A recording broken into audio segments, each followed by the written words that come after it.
Hi, this is Adam Eliel Berkowitz from Israel 365 News, coming to you live from the Golan Heights in Israel.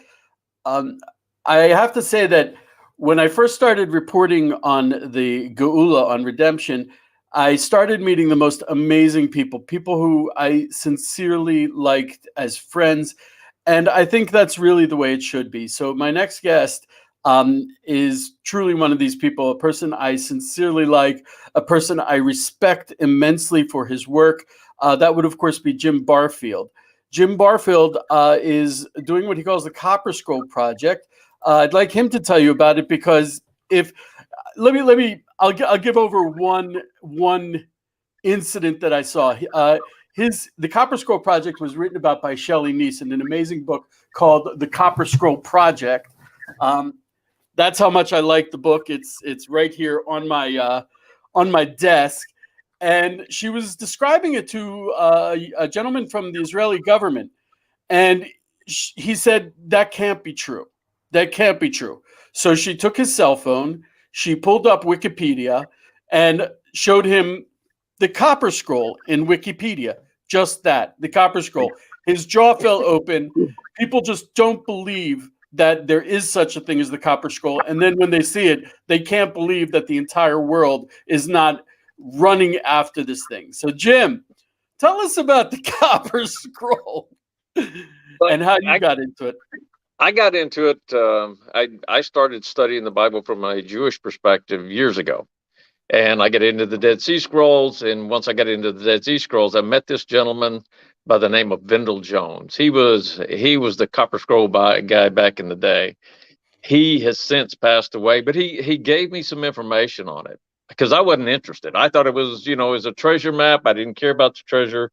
I wanted to learn the more spiritual and enlightening things. Well, I was very wrong. That Copper Scroll got some amazing information in it. And if in fact we're right, I deciphered the scroll. Really didn't have to decipher anything. I just figured out how to. I'm sorry, Jim. I'm sorry to interrupt you. As I said, I don't think people will believe what the Copper Scroll is. So if you could tell us what the Copper Scroll is. The Copper Scroll is literally a copper scroll. It's about 7 feet long, and I guess that's a little more than 2 meters, and it's about a foot wide. So it is a actual document where the people that wrote the Copper Scroll tapped the letters into it, the Hebrew letters, and they had to do it backwards so it would protrude out and you could read it from the opposite side. But that document contains information about the locations of the kelim from the temple, the vessels from the temple, and a lot of artifacts and gold and silver. It's incredible. This is technically one of the Dead Sea Scrolls. Verifiably, it's actually in a museum in Jordan. It was discovered in 1952 near Qumran. And it is literally a shopping list of vessels from the temple and temple vestments, saying where they're hidden with precise directions, precise amounts, and gold and silver. And that's straight up what it is. And we have it. And it has precise directions. So where do you come in, Jim? Well, after I figured out how to understand this scroll, I got introduced to the head of the Antiquities Authority from a lady that I met here in Lawton, Oklahoma. She knew him, and she then set up an appointment with him. I went to visit with Shuka Dorfman, and from there, it's history. He began to work with me. He thought I was a nut. I'll be real honest with you. He thought I was a nut. But his wife, Talma, and one of my buddies sat down, and I showed him my research, and he was blown away. He set up a meeting with the heads of the West Bank Antiquities. I want to point out at this point, Jim seems like an unlikely candidate to decipher this incredible find, this archaeological document that would lead us right to the spots where the temple kelim the temple vessels are hidden, and the gold and silver and the vestments. But Jim was an arson investigator, if I'm not mistaken. Yes, I did a arson career-long arson investigator, and you were also an Army helicopter pilot. Yes, I was. So Jim can is a problem solver, and he can read a map if it's upside down and sideways, and if he's upside down and sideways. So with all of these diverse and unique skills, Jim was able to unravel a mystery that archaeologists were just not able to. And he presented it to Israeli archaeologists, and we have an expression in Hebrew, "Asimon nafal," the token fell, No. meaning they finally realized that you were right.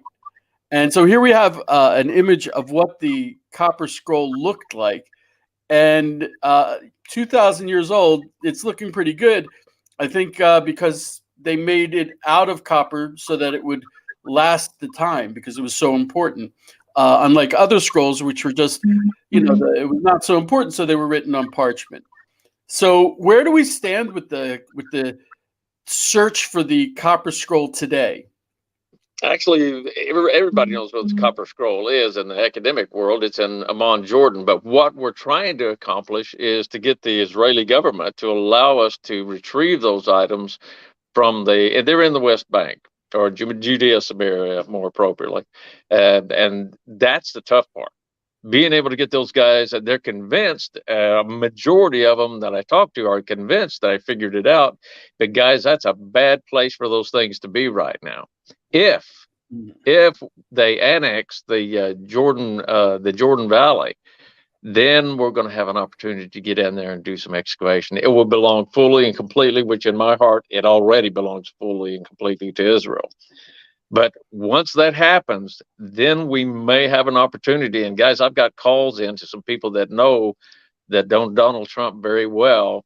And one of your ex-Knesset members, Moshe Feiglin, and I talked about 4 weeks ago. And he said, man, if you can get Trump on board, he said, we could make this happen. And that's what I'm trying to do right now. So it looks like it might. So you mentioned Moshe Feiglin. Moshe Feiglin has been a part of this story for a while. Just to give people an idea of how close we are to actually having the temple vessels in our hands, not just on a map, but in our hands. Why don't you tell us the story about how you and Mr. Feiglin went on a hike together? Yeah, we did. I sat down with him in New York, convinced him, and then about a month later, he and I were at Qumran, and I talked to him, and I said, can we do this? He said, yeah, under my authority as a Knesset member, we can go through there and do that. So we scanned with a high-powered $10,000 metal detector. We scanned about 4 locations at Qumran, and every one of them showed massive amounts of non-ferrous metals. And in the locations where I told them that it would be at, or very close to, within a few feet of where I told them it'd be at. So, could it have been in a strange anomaly? Possibly. But 4 of them in a row, and all of them showing in the exact same locations where I told them that the non-ferrous metals would be at. Non-ferrous, again, is gold, silver, metals like that, valuable metals. So that's how I met Moshe Feiglin, because he had to run the machine while I walked along beside him and told him what to do and when to do it. But he actually did the scan for me. So we're talking about, you went actually to Qumran, which is where your studies, your investigation indicates that the temple vessels are hidden and have been hidden. Qumran was a very special community in the temple times, and so your supposition, your theory is that they hid the vessels, they hid the gold, they left this treasure map behind, and that metal detector. It's not like one of the things you use to find nickels and quarters on the beach. No, Uh, it was about 2 meters by 2 meters, the size of the coil that we used. I mean, normally it's like the size of a soccer ball or something when you just take over the beach. Not at all. This is huge, and it penetrates down to about 30 meters. So it's an enormous thing. I can ask a couple questions. Please go for it, dude. Um, Congratulations on your work. It's amazing stuff that you've discovered. My first question is, why would it be the group is known that was in the Qumran area, or known as the Essenes? They were not the majority. They were a small sect. They weren't the Pharisees. They weren't the Sadducees. The majority sect, you would think, would be the ones in control of these vessels. Why would this small, isolated sect be controlling the vessels? At God's choice. Why would he pick a fireman from Lawton, Oklahoma to figure out how to understand this thing? It was his choice. And I'm telling you, these guys at Qumran, they are far, far more important than just a small little sect. They were about 5,000 in the first century, about 5,000 people that were associated with it. And they were incredibly righteous people. I mean, Josephus, Pliny, Philo, all these historians write about them because they were such an incredibly righteous group of men. And in fact, I don't know if you know about this, but Qumran is actually in the shape of Jerusalem. It looks like Jerusalem in the first century. Let me take that, in the third century, about the time of King David, Jeremiah. It looks, you can overlay the two maps, and they're almost identical. Even the locations are named on the copper scroll match Jerusalem at that time frame.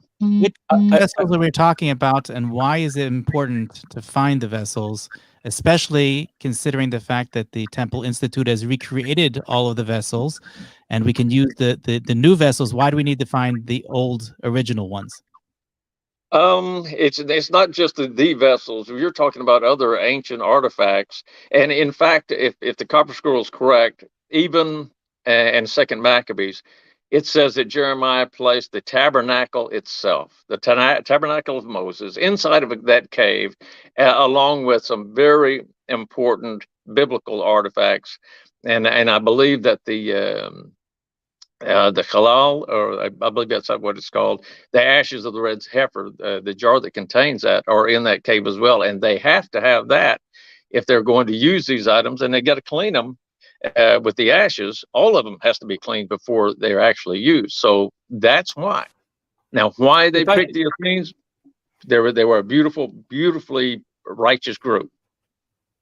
If I can take a hit at this, why exactly the Qumran for hiding these things? I'm not sure exactly why, but Vendell Jones, who you mentioned as one of your teachers, he began to dig at Qumran, and he found there a small vessel full of what we call shemen afarsimon, the persimmon oil, small vessel that was verified by the Israel Antiquities Authority as persimmon oil.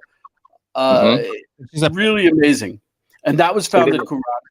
But just to show you how crazy these stories can get, Vendel also found several tons of aromatic dust in his cistern that, when they analyzed it, they realized it had 11 components. What I'm hinting at is he found a rather large storehouse of the aromatic spices, the incense, for the temple. And these aromatic spices, the incense, you're talking several tons. That's an astounding find. And he found this in Qumran as well. But because it's so problematic, and one of the reasons why the Israeli government is not helping you, I think there are two reasons. One is, as you said, it's still considered, according to international law, occupied territories, and anything that's found there will be contested. The Palestinians will claim it. Jordan will claim it, especially if we're talking about serious money, serious gold and silver. But he found several tons of incense that the Israeli Antiquities Authority, despite the fact that it was scientifically shown to have the correct 11 ingredients, they refused to certify it. And that massive amount, tons of incense, is actually sitting in someone's basement. They have problems storing it just because they don't want to admit that it's there. Because if it is, it's a problem, because as long as we don't have these vessels, the vestments, as long as we don't have the incense, as long as there's this political situation, well, we don't need that. We don't have to do anything about the temple. We're not required. But as soon as we have the ability, well, the requirement kicks in, and that's big problems for the political system right now. If all of a sudden Jews, who really, we have no choice. If we have tefillin, we have to put on tefillin. If it's Friday evening, it's Shabbos. We don't choose. So this would make the requirement kick in. We would say, look, I got no choice, and now the Israeli government has no choice. So these things they don't want to help Jim. They don't want to even open the door for Jim. They would rather the door stayed shut. This story has been going on for 16 years, 14 years. Hanukkah was 14 years. Right. 14 years Jim's been working on this. And we've seen, I highly recommend reading the Copper Scroll Project. I highly recommend going to his website, the Copper Scroll Project. This story goes in and out, back and forth. The Israeli government saying, sure. Oh, wait a second. No. The Israeli Antiquities Authority, they really don't want to deal with Jim, because if Jim is right, as it seems to be, that's a problem for them. So I think that's where we come into the problems. So Jim, there's a lot to be said about the Copper Scroll Project. Oh my goodness! Yeah. I've seen crowds sitting with their mouths open for an hour listening to the story of the Copper Scroll Project. I'll give links to the article. What I really want to ask Jim is, why would non-Jews care? We're talking about bringing back the Second Temple vestments, and vessels, which would be nice for archaeology, but you would think that for non-Jews it has no spiritual value, no spiritual import, no practical implications. Could you tell me, why would non-Jews care about the Copper Scroll Project? There are many non-Jews that absolutely care about it, and they want to see these things uncovered and brought forth, and restoration of the temple services. It's important because we know that will be the time of the coming of the Messiah. That will be the time that our grandchildren and children will be able to live in peace. And I know there's going to be some difficult times before that, but we want our children to grow up in a world of peace under a righteous king, and that would be the one we call the Messiah. And that's why we're so excited and so interested, and I am absolutely dedicated to seeing this come to fruition. I believe it's incredibly important, not just to my Jewish brothers, but to all the world.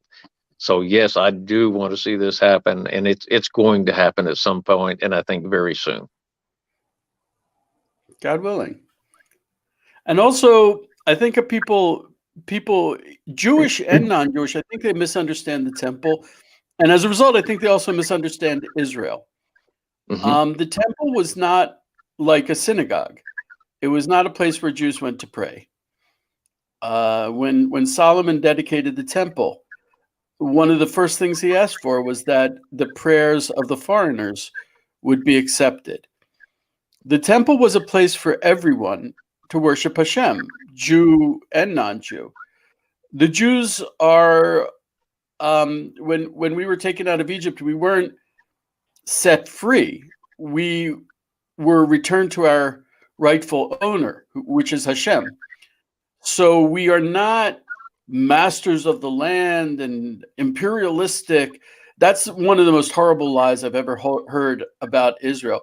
We are servants of Hashem. We are priests. We are a priestly nation, meaning our service to Hashem serves others. Just as the priest brings the sacrifice for the common person, the Jews should act as the intermediary between the nations and the temple. And that's the purpose of Israel. So this is actually, as a Jew, what I'm looking forward to is, for so long there's been this wall between the Jews and the non-Jews. And I think that one of the reasons why the nations have started to turn to Israel is because we're finally doing what we're supposed to do. We were building walls, and that's not what we're supposed to do. Walls keep the light in, and we're supposed to spread the light. And now that we're spreading the light, more and more of the nations are being attracted to the light, are coming to us. And even more so if we can do our full function, which is on the Temple Mount. If we can do that, I think it'll only bring a positive light. I loved what you said. What you said is, it's truly, it spoke to my heart, because yeah, God willing, we're seeing what's at risk. The world is at risk. And if we can do this, if we can bring your vessels that you found and bring them to the temple, which my understanding was that was also Vendell Jones's desire, his motivation. And he was also a non-Jew, to bring these vessels, then we can finally really fulfill our function. We'll see real undiluted light go out into the world. And God willing, your children, your grandchildren, my children, God willing, one day grandchildren, there will be a temple, there will be peace. Another lie that I hear in the news is that the Temple Mount is a flashpoint of violence. It is precisely the opposite. There are dark forces trying to keep the light of peace from going out. So what you're working towards is bringing the vessels, which in mystic terms hold the light and allow the light to be brought into this world. You're trying to bring these vessels into the world where they can contain the most beautiful light there is, that Hashem gave us at Sinai, at Mount Sinai. Absolutely. And that's our goal, Adam. We want to see these things brought forth and used properly, not be put into a museum somewhere, but used as God intended them to be used. And that's another thing. I mean, people, it's forbidden for a Jew to derive any benefit from anything having to do with the temple. So yes, there's a lot of gold and silver, but I don't think you see gold and silver. I know I don't. It's all about God's light in the world. God willing. God willing. So Jim, I have to call you out on this. When I posted that I was speaking to you, a lot of people contacted me on social media and said, "Wow, Jim has been quiet lately. Where has he been? Have you been taking a vacation or laying low?"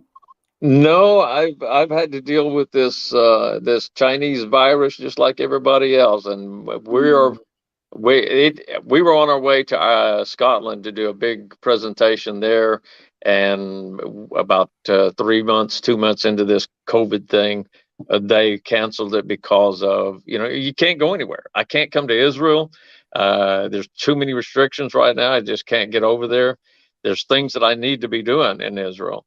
But there are things that we are doing here, and it's building a coalition so that we can speak to Donald Trump and speak to Bibi Netanyahu, whoever in your next election, whoever is the new prime minister, that's who we want to speak to.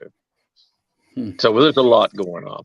Some people are a little bit incredulous about what we're speaking about. This is one of the comments asking, so you guys are saying, let's continue the human sacrifice after building the third temple in the 21st century. Wake up. Clearly there were never human sacrifices in the temple, but oh my God. No, there were never human sacrifices. And every day that, let's say that here in the United States, every time they have Thanksgiving, they're in some way, shape, or form could perform a sacrifice, because ask that turkey if it's not a sacrifice for him to be, cooked and put over on a table, and offer prayers being offered up. So no, there's more to that story. That's far more than what we can talk about in the time frame we have allowed. But that's not what's going to happen. I promise you. I want to point out that there are a lot of beliefs in the Jewish world and in the non-Jewish world about the temple. A lot of false beliefs. Later on the week, I'll be speaking to a gentleman named John Enerson. John is a Christian theology student, and there's a concept in Christianity. I'll be speaking to John on Wednesday. There's a concept of the Church of the Antichrist, and I'm not being disparaging in any way to Christianity, God forbid, but it's a concept that we absolutely do not have in Judaism. So John is going to come on and explain that, and that is the big subject that it'll take at least one other meeting to talk about. But there are a lot of beliefs and wrong beliefs and correct beliefs. Also in Judaism, a lot of Jews do not understand the temple because we haven't seen it for 2,000 years. So when you approach the subject of the temple, that's one of the reasons I wanted to hear from Jim. You're learning something new that hasn't been in the world for 2,000 years. You have to be with an open mind, and you're learning a new subject, and you have to learn it from the beginning to the end properly. So I think what Jim said is he's been studying it. What he said is accurate. Jim, do you still address groups virtually? Yes, I do. Pretty fresh. Okay, And I'd highly recommend speaking to Jim directly in a group, challenging him. He's very good at answering questions. He's answered a lot of mine. I have a question for Jim. There you go. Okay. Sure. So many people are not aware, perhaps, that Wendell Jones, who was Jim's mentor, was also what inspired the movie Indiana Jones. And the real vessel that I personally am most curious about, and that is because it is the only vessel that cannot be reproduced, is the Ark of the Covenant. That is the Ark that had the first tablets that Moses brought down from Mount Sinai and were broken, and the second tablets that were brought down, and therefore it cannot be replaced. It's not something that's replaceable like the other vessels are. So what do the Copper Scrolls have to say about the Ark of the Covenant? The Copper Scroll doesn't say anything about the Ark of the Covenant except for this. It does mention the ephod, the high priest's breastplate. It's actually named on the Copper Scroll, and it also says in the last location, there's 57 locations, it says that all the treasures of the house, the treasures of the house are not gold and silver. The treasures of the house are the kalim, are the items that were inside the tabernacle and the temple and the tabernacle itself. And that's mentioned in Second Maccabees. Just read Second Maccabees, second chapter, and you'll see what Jeremiah, and I absolutely believe that Jeremiah is involved in this. He took the items, or he had them take the items and place them inside of a cave that is about 400 meters or less from Qumran, the ruins. Now, you keep talking about Vendel finding stuff at the Qumran. People have to understand what he found was about almost a mile away from the ruins of Qumran. Everything that is at Qumran is buried under the ground, and that's how I figured out this Copper Scroll. Is these items were right there within the ruins of Qumran, not scattered all over Jerusalem, not all scattered all over Israel. They're right there, and the possibility that the Ark of the Covenant is there is high. It is very high. Let me just, for those that are not aware, we have a Talmudic tradition about the Ark of the Covenant, that it was put into hiding 30 years before the destruction of the first temple. So it wasn't around in the times of Jeremiah. And the whole entire time of the second temple was not in its proper place. It was already in hiding. So that perhaps that's why the Copper Scrolls don't mention it, because it was already missing by that point. Well, it actually happened during King Josiah's time frame that they hid these things, hid the Ark of the Covenant, and I believe that King Solomon made arrangements for these things to be hidden away. And in ancient scriptures, or not scriptures, but writings from the Jewish people, there are wonderful stories, and even called this cave that I'm talking about. They called it the Cave of Treasures. Now, that's well before these writings were written about, well before the Copper Scroll even came into existence. So, is it at Qumran? I'm going to say it's very, very probable. But until we actually open the cave up, and because the entire cave is sealed, it's covered with dirt. We actually started digging there, and we got down so far, and the archaeologists got a phone call, and they shut us down immediately. So we will find out. But to your answer again, I believe that the Ark of the Covenant is there as well. To be continued. You said that the ephod is there. Yes, and it's named on the Copper Scroll. That's a new one for me. I wasn't aware. We're talking about some really important stuff there. Yes, the breastplate. It was supposedly you could ask questions and God would answer. It had prophecy in it.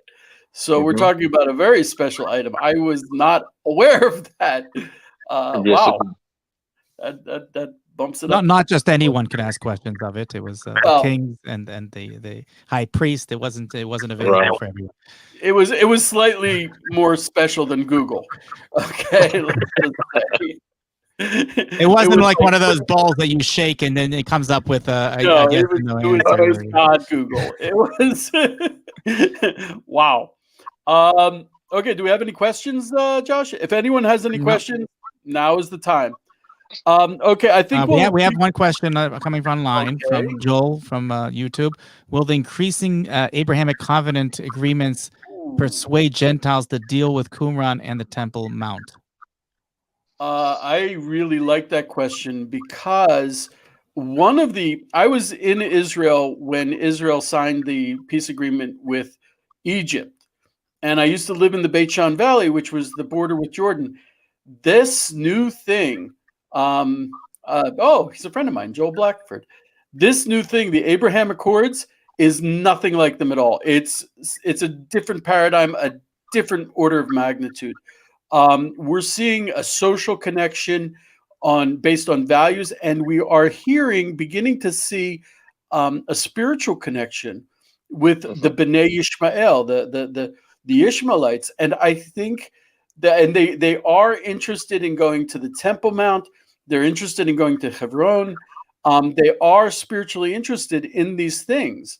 So, on one hand, you might think, because of all the wars, because of the recent history, that they would object to Jews on the Temple Mount. But I can certainly, there's sources in the Zohar that connect the Bnei Ishmael to the Temple Mount, and in the end of days, and I can see that happening. I can see that beginning to happen. Do you think that? How do you think? Also, we're talking about Jordan has a problem with Qumran, but the United Arab Emirates and Bahrain may not. Do you see this as you mentioned peace when you said that the temple vessels will bring peace, an era of peace? Did you mean including taking the Abraham Accords further? Well, I could tell you this: the Abraham Accords are easing tensions. It's normalizing the status of a relationship between Israel and their neighbors.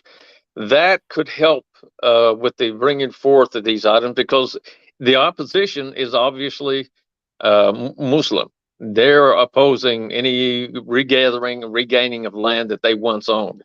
That's a big no-no to them. Well, I'm sorry.